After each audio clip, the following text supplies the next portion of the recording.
Hey everyone, I'm here to teach you how to fold your blankets for restorative yoga. So, your blankets probably came folded in a way that isn't going to suit you for your restorative practice. What you want to do is unfold your blankets entirely like this. So you notice it has some landmarks. You're going to take it from the fringe to fringe.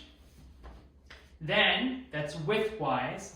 Hold at the top where the fringe is, fringe to fringe, and then fringe to non-fringe. And this, my yogis, is the standard anatomical reference for blanket folding.